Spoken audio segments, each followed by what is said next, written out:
I just wanted to share a few very quick thoughts about the whole Ravi Zacharias scandal. To be honest with you, I was completely caught off guard. I didn't see it coming. I thought he was a man of integrity and character.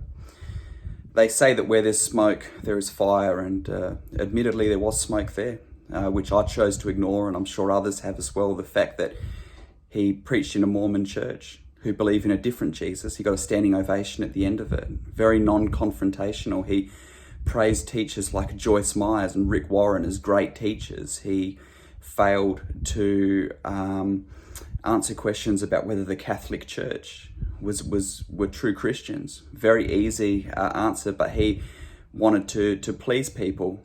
He didn't want to have confrontation. You see the way that he interacted with people in the Middle East as well, Muslim, Arab leaders, and had a real rapport. And it really just strikes me that it was a very compromised message and a very intellectual message. And they say, you know, knowledge puffs up, but love builds up. And you didn't really hear that whole, the gospel side of things, did you? Sin, repentance, any of those things. But I couldn't have imagined that it was what it was.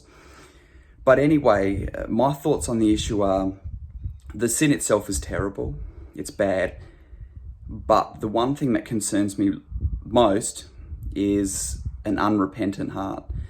A heart which is able to continue on in that habitual sin without correcting one's course and coming back before God and repenting. One of the greatest evidences that we are born again is a daily repentance.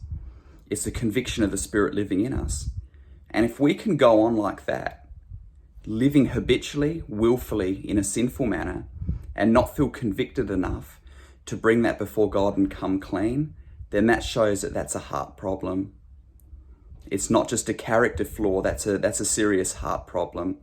I know for me, a few weeks back on a live stream, I made one comment that I wasn't happy with, and I came out and made a video and apologized about it. And that's just one little thing that people overlooked. I don't think anyone really thought anything of it, but I was so convicted that I had to bring that out into the clean, humble myself and confess that. And how much more the gravity of the sins that we've seen with Ravi, and the fact that he felt it was okay to cover this up, that he didn't feel the conviction of the Spirit, and he just wanted to preserve his character. And I did a video last week, you know, God sees the inside, man sees the outside. It's a lack of the fear of God living in that way, and it's a lack of conviction of the Spirit, which is very concerning to me. It's not just an error that a person's made. And I'm greatly concerned about that and about the state of his salvation based on that.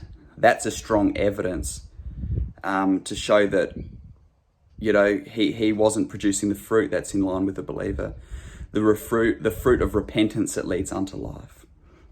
I know a lot of people have thrown people like Carl Lentz into videos as well, talking about Christian leaders, but someone like Carl Lentz is just a joke, to be honest with you. I mean, look at the way he dresses, look at the way, the state of the church, the Hillsong Church, the way that he refused to speak on political issues which pertain to the faith, which are actually moral issues.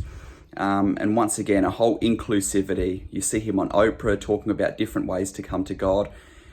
No idea, and I don't think any mature Christian takes him seriously anyway, to be honest. As an Australian, I'm ashamed of Hillsong. Hillsong is a disgrace, and the fall of Carl Lentz, I was not surprised one bit, because that church is just an abomination. It is nothing. It is nothing like biblical Christianity. But Ravi, I have to admit that he pulled the wool over my eyes.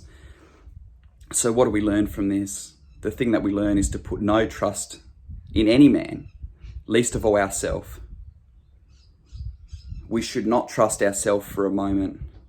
And that's why we need to be before God. That's why it says, be watchful, be sober-minded. If your adversary, the devil, prowls around like a roaring lion seeking someone to devour. 1 Peter 5:8. Matthew 26:41. Watch and pray that you may not enter into temptation, for the spirit is indeed willing, but the flesh is weak. We can't for a moment think of ourselves anything other than a sinner saved by the grace of God, and to think that it's any wonder at all that we're even saved. God sees the heart. It's easy for people to cover things up on stage. And the people that Jesus pointed to the most were the Pharisees, who were out there influencing people. It says that there will be severe judgment for those who teach, a much stricter standard.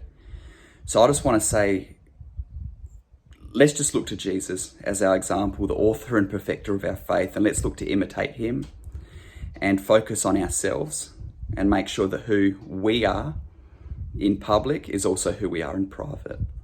So those are my thoughts on the issues. Feel free to leave any comments below, and we'll speak to you soon.